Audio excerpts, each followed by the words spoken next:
Joining us today is Bill and Brenda Barber. They are 6-time Shag dance champions. I am so excited.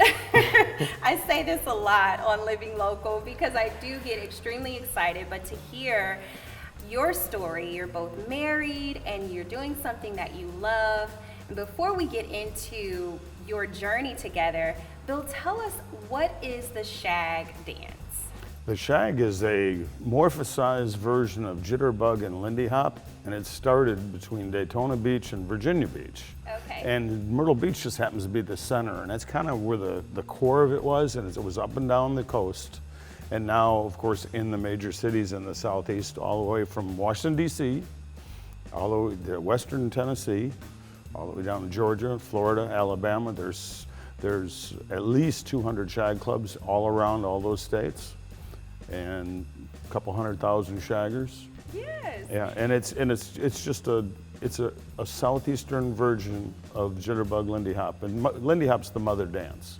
Right, okay, and I was looking at it online, just trying to kind of get it together, and I noticed that there's a lot of history behind the Shag dance. Share about that. Yeah, in the late 30s, a lot of the young guys were going to some of the black clubs and watching them do the Lindy Hop and the jitterbug, and the music was great, and they were digging it, and they started stealing steps, and pretty soon at the beach you started seeing that stuff, some of those moves and everything else, and that influence is what changed it. Now, from when I see the videos of the old days, the basic fundamentals are there that we do, but the dance has slowly changed. It's changed from when we started. Just slowly, everybody's put a little input into it. New stuff, new moves, things that we see in West Coast swing or DC hand dancing. A lot of that, all those little things kind of come in, and it slowly changes the dance. But the foundation and the fundamentals is still there.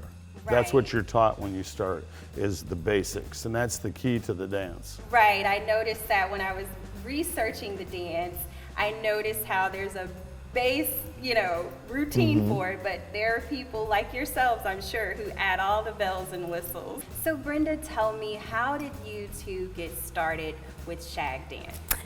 Back in 1989, it was right after Hurricane Hugo, and everything was just devastated. And I said, let's take some dance lessons or something just to get out of the house. I was kind of leaning more towards ballroom dancing, but that wasn't around here yet. It is now, but it wasn't back then. And he belonged to the Optimist International Club for the youth, and his sister club was in Myrtle Beach, and we were in Garden City Beach. And they swapped, or they went to each other's meetings, and he met a woman that gave Shag lessons, and we became best of friends, and that's how it got started. You two are champions with this, so you've done competitions, I'm sure, to be 6-time champions. What is the process like for competing, I guess practicing, competing, and becoming a champion? What does that look like? Lots of practice. Lots of arguing. Lots of coaching from different folks. You go to different people to look at what you're doing and see if they can fix some things and how it looks.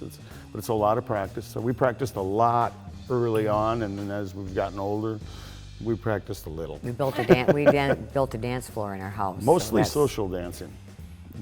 Social dancing is the best part of it, because you dance with other people, and the things that you were learning, you learn to be able to do with them, and it makes you better. Yeah, when you get back together, it's like driving a Cadillac. Adjust each partner. Okay. So you're learning, but you're having so much fun, you really don't notice it as practice. Right. It's practice fun. And learning how to gel together. Well, thank you both so much for joining us today on Living Local. Thanks for having us. Yes.